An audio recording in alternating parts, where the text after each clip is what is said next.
In the heart of the Magic Kingdom, a mysterious garden lay hidden behind a towering hedge maze. Princess Lilia, with her flowing golden hair tied back by a sparkling tiara, was determined to uncover its secrets. Dressed in a shimmering lavender gown with delicate silver embroidery, she carried her enchanted golden lantern, which glowed softly in her hands. One evening, a soft voice whispered through the air, "Find me, and you will find the truth." Intrigued, Lilia decided to enter the hedge maze with her loyal companion, Clover, the snowy white fox with a bushy tail and emerald green eyes. The maze was full of magical challenges, vines that moved on their own, sparkling fountains that sprayed glowing mist, and tiny, mischievous fairies who giggled and fluttered around Lilia and Clover. But Lilia's courage never faltered. She followed the whispers deeper into the maze until she found a hidden garden filled with radiant, glowing flowers of every color. In the center of the garden stood an ancient tree with golden leaves. Beneath it, a magical crystal floated, glowing with an otherworldly light. As Lilia touched the crystal, the whisper stopped, and the tree spoke, "You have proven your bravery and kindness, Princess Lilia. Take this crystal, it will help protect the kingdom." With the crystal in hand and Clover by her side, Lilia returned to the castle, ready for whatever new adventures lay ahead.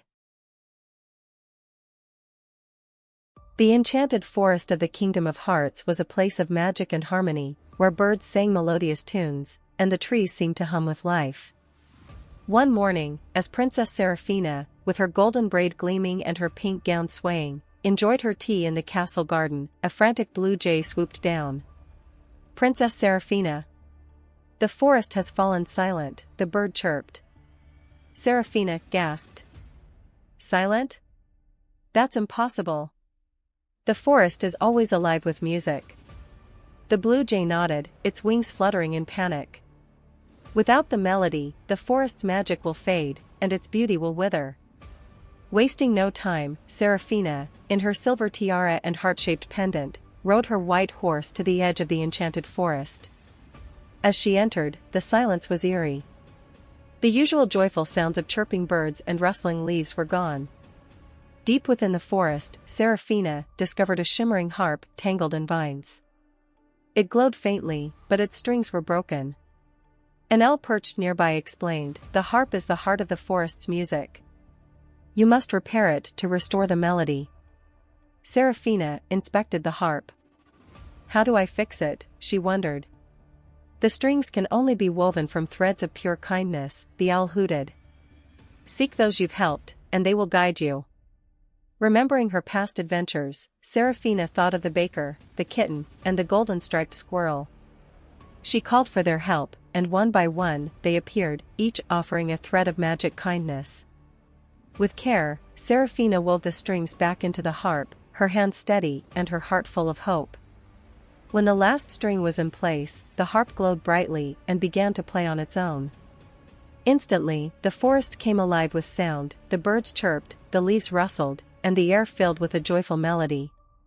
As she rode back to the castle, the forest animals cheered, and the blue jay flew beside her, singing happily. Queen Celeste greeted her warmly. "You've shown us once again, Seraphina, that a kind heart is the strongest magic of all." Seraphina smiled, her heart-shaped pendant glowing softly. She knew her adventures were far from over. In the Kingdom of Hearts, a sparkling crystal fountain stood in the heart of the village. It was said to hold the magic that kept the kingdom flourishing. One morning, Princess Seraphina, with her golden braid shining in the sunlight and her pink gown flowing, stood beside Queen Celeste at the castle balcony. "The crystal fountain has stopped flowing," Queen Celeste said, her voice heavy with worry. "Without its magic, the Kingdom of Hearts will lose its glow." Seraphina's heart sank. She knew the fountain's magic was the lifeblood of their land. "I'll find out what's wrong," she said firmly, touching her heart-shaped pendant for courage. The princess set off to the village, her tiara sparkling as she walked through cobblestone streets filled with worried villagers. When she arrived at the fountain, she noticed something unusual, a riddle engraved on its base. Seraphina read the riddle aloud, "To unlock the flow, courage must shine, find the pieces that form the sign." As she pondered its meaning, a tiny squirrel with a golden stripe on its tail scampered up to her. "The pieces are scattered across the village," the squirrel chattered. With the squirrel's guidance, Serafina began her quest.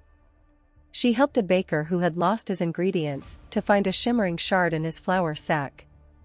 She calmed a scared kitten stuck in a tree to uncover another glowing piece hidden in the branches.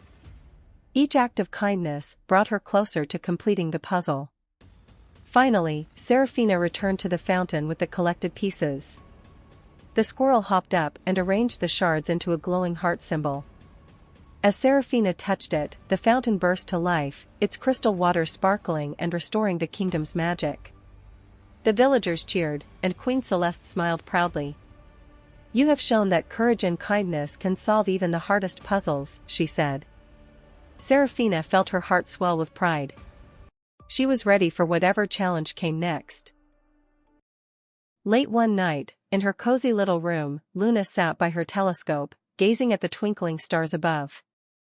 She loved mapping constellations and imagining the stories behind them. But tonight, something was different. "Where's the twinkle from the Star of Hope?" Luna whispered, furrowing her brow. Suddenly, her star pendant began to glow brightly. Luna clutched it, feeling a warm energy fill the room. "Luna," a gentle voice called. It was Stella, the wise North Star. "The Star of Hope has disappeared. Without it, the people on Earth are losing their belief in better tomorrows." Luna's eyes widened. "What can I do to help?" she asked bravely. "Follow your heart," Stella said, her light shining through the pendant. "The stars will guide you." Luna closed her eyes and found herself in the magical starry sky. Stars of all shapes and sizes floated around her. Nova, the cheeky shooting star, zoomed up to her. "Luna, let's search for the Star of Hope together." Luna and Nova zipped through the starry sky, dodging comets and weaving between constellations. At last, they found the Star of Hope hiding in a shadowy corner, dim and flickering. "Why are you hiding?" Luna asked softly. "I felt like I wasn't shining brightly enough," the star said, its voice trembling. "You're perfect just the way you are," Luna said, her voice filled with kindness. The Star of Hope began to glow brighter, and soon it shone as brilliantly as ever. The stars around them cheered, and Stella's voice echoed in the sky. "Thank you, Luna. You've reminded us all that even the smallest light can make a big difference." Luna smiled, feeling proud. As she returned home, the Star of Hope twinkled brightly in the sky, reminding everyone to believe in themselves. In a peaceful village nestled between rolling hills and green fields, there lived a farmer named Haroon. Haroon was not just a farmer. He was a man of deep faith and wisdom. Every day, Haroon would begin his morning by praying to Allah, seeking his blessings and guidance. Then, he would head to his farm with a heart full of gratitude, ready to work hard under the sun. Haroon's farm was beautiful. Rows of lush green crops stretched out like a carpet, with fruit trees heavy with ripe apples, pomegranates, and oranges. A small stream flowed through his land, providing fresh water for his crops and a peaceful sound as he worked. The birds chirped happily in the trees, and even the animals that wandered near his fields seemed to thrive in his presence. The villagers often said, "Haroon's farm is the most blessed in the entire village. Surely he has some secret that we don't know." But Haroon would only smile and reply, "There is no secret. It is all from Allah. I simply do my best, and he does the rest." Not far from Haroon's farm lived his neighbor, Kareem. Kareem was also a farmer, but his farm was not as fruitful as Haroon's. His crops were often dry and weak, and no matter how hard he worked, he could not achieve the same success. This filled Kareem's heart with envy. One day, Kareem could no longer keep his thoughts to himself. He marched over to Haroon's farm, where he found Haroon pruning the branches of a grapevine. "Haroon," Kareem said, his voice sharp, "I have to ask you something. Why is it that your farm flourishes while mine struggles? We have the same soil, the same sun, and the same water. What are you doing differently? Or, Kareem's voice lowered suspiciously. Have you taken water meant for my land? Or done something to harm my crops? Haroon stopped his work and turned to Kareem with a calm smile. My dear neighbor, he said gently, I would never harm your land, nor take what is not mine. Allah sees everything we do, and I would never risk losing his blessings by acting unjustly. But perhaps I can help you. Kareem frowned, but he was curious. How could you possibly help me? He asked. Haroon walked to his storage shed and brought out a small sack of seeds. These are seeds from my own farm. They have always grown well for me. Plant these on your land, water them regularly, and most importantly, pray to Allah for his blessings. Remember, Kareem, our success does not come from our hands alone. It is Allah who gives and withholds as he wills. Kareem hesitated. He wasn't sure whether to trust Haroon, but in the end, he took the seeds. Kareem returned to his farm and planted the seeds just as Haroon had advised. For the first few days he felt hopeful. He watered the soil, watched the sun rise and set over his fields, and waited for the seeds to sprout. But as days turned into a week and nothing appeared, Kareem grew impatient. This is useless, he muttered. These seeds must be bad. Why isn't anything growing? Unable to contain his frustration, Kareem began digging up the seeds to check on them. But this only disturbed the soil and made it harder for the seeds to grow. Haroon noticed Kareem's frustration and came to visit him. Kareem, he said, patience is a part of farming and of life. Just as we cannot force the sun to rise faster, we cannot force the seeds to grow before their time. Trust Allah. He will make them sprout when the time is right. Kareem sighed but nodded. He reburied the seeds and tried to be patient. Days turned into weeks, and slowly but surely small green shoots began to appear. Kareem's heart filled with hope, and for the first time in a long while, he smiled as he worked on his farm. Just as Kareem's crops began to thrive, something unexpected happened. One evening, dark clouds gathered over the village, and the wind began to howl. Rain poured down in heavy sheets, and lightning lit up the sky. It was the fiercest storm the village had seen in years. The next morning, Kareem rushed to his fields, his heart pounding with fear. To his relief, his crops were mostly unharmed. But when he went to check on Haroon's farm, his heart sank. The storm had destroyed nearly everything.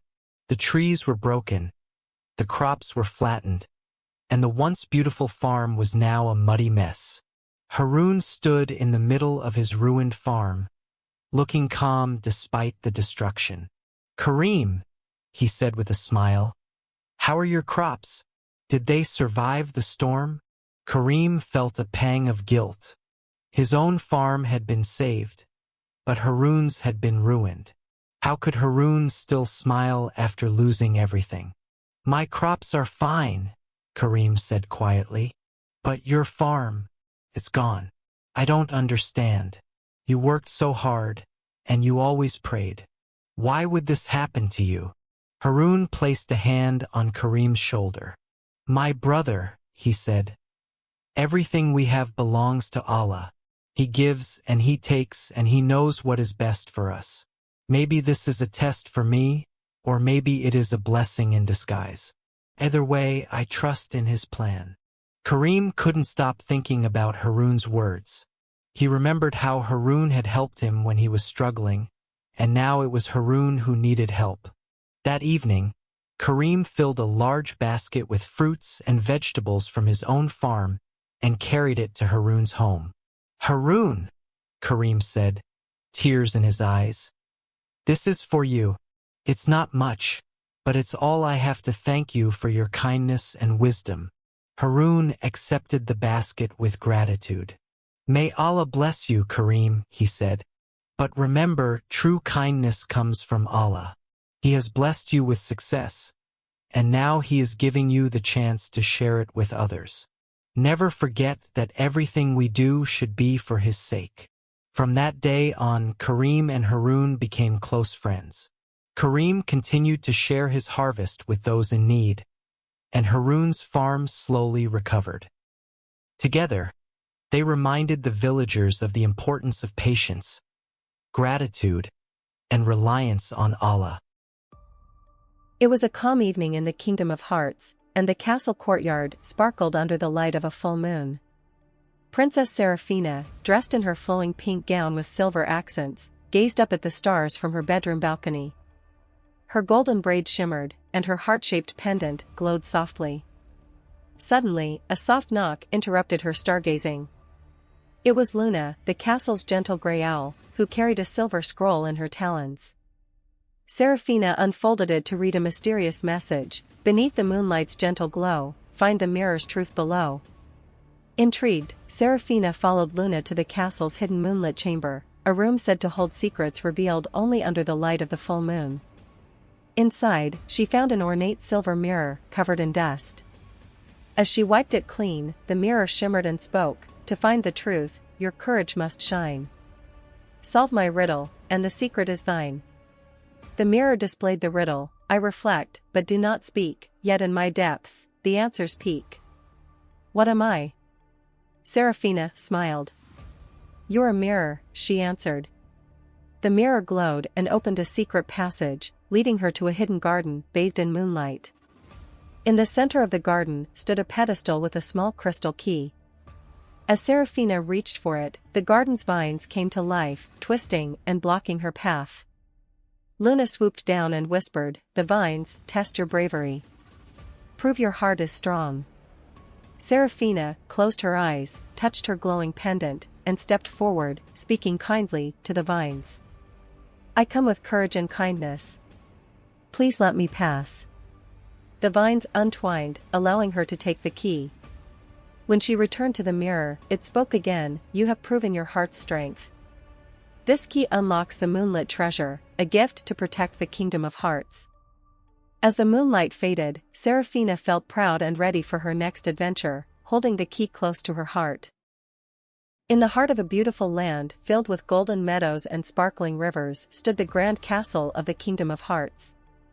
Inside the castle, Princess Seraphina, a young girl with golden hair and a heart full of dreams, was preparing for her royal duties. Today was a special day. It was Seraphina's 10th birthday, and with it came her first royal challenge. Seraphina, her wise grandmother, Queen Celeste, said, "Today, you must choose a royal crest from the magical garden.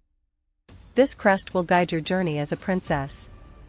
Seraphina's eyes sparkled with excitement. "A crest? What does it look like?" she asked. "The crest will appear when you find the plant or animal that represents your heart," the queen explained. "Follow your instincts, my dear."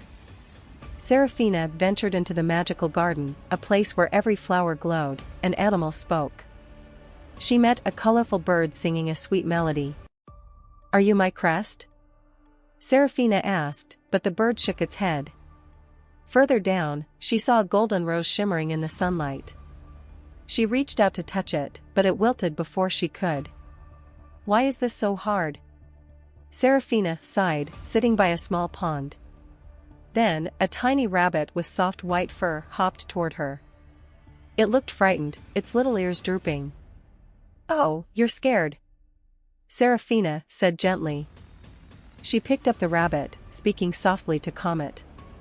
Suddenly, a soft golden glow surrounded the rabbit, and on its back appeared a crest shaped like a heart intertwined with a vine. "This is it," Seraphina gasped. The rabbit's eyes sparkled as it nuzzled her hand. Queen Celeste's voice echoed in the garden. "Well done, Seraphina. You have chosen wisely. Compassion will guide you as you grow into a great princess." Seraphina smiled, holding the rabbit close. She knew her journey as a princess had just begun. In a small, humble village nestled at the edge of a vast forest, there lived a young girl named Ava. She wore clothes that were a little too big, patched at the elbows, and her shoes were worn thin from endless miles of walking. Ava's family was poor. Her father had passed when she was just a child, and her mother worked tirelessly as a seamstress, stitching clothes for villagers in exchange for scraps of food. Every morning, Ava would rise before dawn to help her mother prepare for the long day ahead. Though life was hard, she never complained. She had learned early that there was no room for weakness, no time for self-pity. Instead, Ava found joy in small things. The warmth of the sun on her face, the scent of fresh-baked bread from the bakery, and the sound of laughter echoing in the village square. Yet, despite her cheerful nature, Ava couldn't help but dream. In quiet moments, when the chores were done and the stars lit the night sky, she imagined a life far from the dust and dirt of her village. A life of beauty, of adventure. A life where she could wear a dress fit for a queen, walk through gardens of roses, and never worry about where her next meal would come from. But those were just dreams. The reality was that Ava's world was one of struggle. Still, there was something inside her. A fire, a quiet determination, that refused to let her believe this would be all there was. She knew, somehow, that one day, her life would change. But how? And when? Only time would tell. Ava's life seemed to follow the same pattern each day, waking up early, working alongside her mother, and dreaming of a life beyond the village. But one crisp autumn afternoon, everything changed. The village square was busier than usual, filled with travelers and merchants from far-off places. Ava had just finished helping her mother set up a stall of freshly mended clothes when she noticed something strange. A tall man, cloaked in a dark, weathered robe, walked slowly through the market. His face was hidden under a hood, but there was something about his presence that seemed different from the others, almost regal yet humble. Curiosity tugged at Ava as she watched the man. He moved with purpose, as though he had somewhere important to be, but at the same time he seemed to be scanning the crowd, as though looking for someone. Ava's heart beat a little faster. There was something familiar about him, though she couldn't place it. Just as she was about to look away, the man's gaze landed on her. For a split second, their eyes locked, and Ava felt a chill run down her spine. The man smiled, a slight, knowing smile. He approached her, his steps silent on the cobblestone. "You are Ava, aren't you?" he asked in a soft, gravelly voice that seemed to hold an ancient weight. Ava, startled, nodded cautiously. "Yes, I am. Do I know you?" she asked, her voice barely above a whisper. The man chuckled softly, shaking his head. "No, but I know of you. You have the heart of a dreamer, and the spirit of someone who is destined for more than this village. Keep your eyes open, Ava. Your fate is closer than you think." Before she could respond, the man turned and walked away, disappearing into the crowd as quickly as he had appeared. Ava stood frozen, her mind racing. Who was that man? And what did he mean by destined for more? Though she had no answers, a strange sense of excitement stirred within her. It was as if something had shifted in the air around her, something she couldn't quite explain. She looked at the bustling market and then back at the place where the stranger had vanished, a sense of hope rising in her chest. Maybe, just maybe, this was the moment her life was about to change. A few days passed after Ava's mysterious encounter, and life in the village returned to normal. But Ava couldn't shake the words of the cloaked stranger. Your fate is closer than you think. One morning, as Ava helped her mother with laundry by the river, a messenger arrived in the village. Dressed in fine clothes with a royal crest, he searched the square, his eyes scanning the crowd. Ava felt a strange tug in her chest. The messenger approached her and handed her a sealed letter. His eyes met hers briefly, and Ava's heart skipped a beat. The letter bore a royal seal. She could hardly believe it. It was addressed to her. Her mother noticed and asked, "What is it?" Ava. Ava opened the letter with trembling hands, her eyes reading the elegant script. By order of His Majesty, the King, we request your presence at the royal palace. A matter of great importance awaits you. Ava's world seemed to stop. Could this be connected to the stranger? Could it be her destiny? She looked at her mother, who was filled with concern. Ava, what does this mean? Are you leaving? Ava's heart pounded as she made a choice that would change everything. I have to go, she whispered. With the letter clutched tightly in her hands, she turned away from the village and began her journey to the palace, unsure of what lay ahead. But knowing this was the beginning of something extraordinary. Ava's heart raced as she left the village behind. With the royal letter tucked safely in her bag, she walked down the dusty road, the weight of her decision settling in. Her mind was filled with questions. What awaited her at the palace? Was she really meant for something greater? The road ahead was long and uncertain, but Ava couldn't ignore the pull of destiny. She walked through fields of tall grass, the wind blowing through her hair, and every step felt like a step toward something unknown. The farther she walked, the more the familiar sights of her village faded into the distance, replaced by vast, open landscapes. As nightfall approached, Ava found a quiet spot under a tree by the side of the road to rest. She lay down on the grass, staring up at the stars, wondering what her future held. Her journey had only just begun, but the spark of something greater flickered in her heart. With a deep breath, Ava closed her eyes, knowing she was no longer just a simple village girl.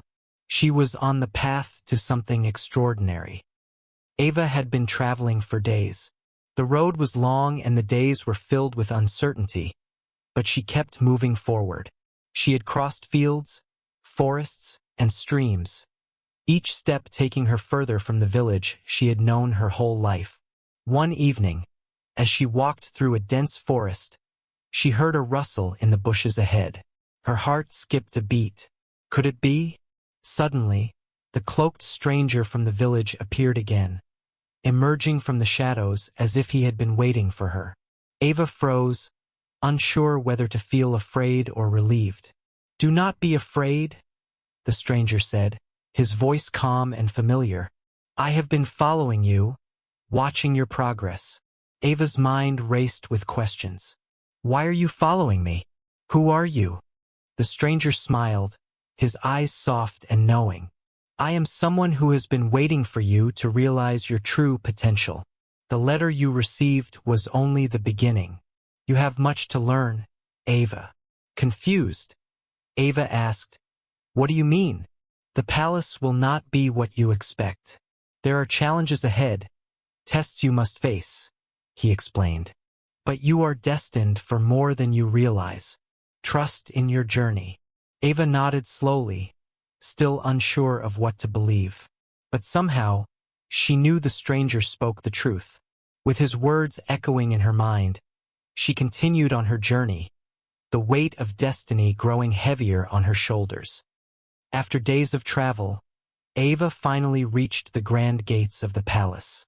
The towering walls, covered in ivy, seemed to stretch to the sky.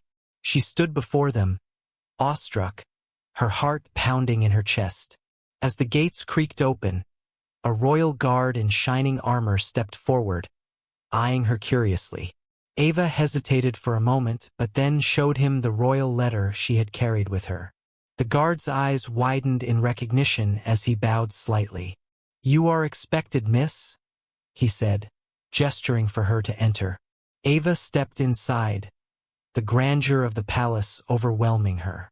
The halls were lined with golden chandeliers, and every corner seemed filled with the scent of roses. It was nothing like her small village, but Ava felt both out of place and strangely at home. As she walked deeper into the palace, Ava could only wonder what challenges awaited her here. The next morning, Ava was led to a grand hall where she would meet the king.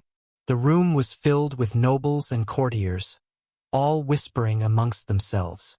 Ava felt out of place in her simple dress, surrounded by people in fine attire. The king, a regal figure with a stern gaze, sat on a throne at the far end of the hall. He looked down at her, his expression unreadable. "Ava, you have come far to be here," he said, his voice echoing in the grand hall. "But to truly belong, you must prove your worth. You will face a test." Ava's heart raced. She had no idea what the test would entail, but she knew it was her chance to prove herself. The king gestured to a large door at the back of the hall. "Behind that door is your challenge. Choose wisely." Ava took a deep breath and stepped forward. Whatever the challenge was, she had to face it. Ava stepped into the dark room, the door creaking shut behind her. The room was dimly lit by a single candle in the center, casting flickering shadows on the walls. As her eyes adjusted to the low light, she saw a pedestal in the middle of the room, atop which rested a golden box. The king's voice echoed through the room, though he was not present. "To prove your worth, you must choose the right path. This box contains something of great power, but its true nature is hidden. Choose wisely." Ava hesitated, her heart racing. She had no idea what the right choice was, but she felt the weight of her destiny pressing on her shoulders. She approached the box, her fingers brushing against its cold surface.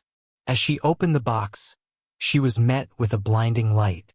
For a moment, she could see nothing but light. Then the light faded, revealing a small, simple stone inside. Confused, Ava picked it up. "Remember, the greatest power lies not in gold, but in the choices you make," the king's voice echoed again. With the stone in her hand, Ava left the room, unsure of what she had truly accomplished but feeling a strange sense of clarity.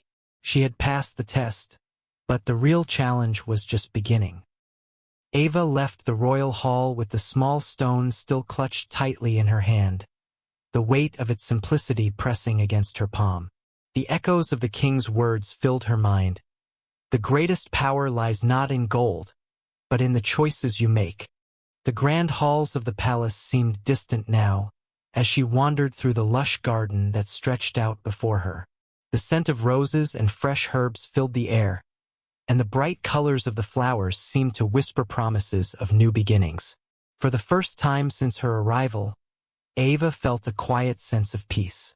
As she walked deeper into the garden, her thoughts began to clear. She realized that the stone she had received wasn't the true test. It was just a symbol.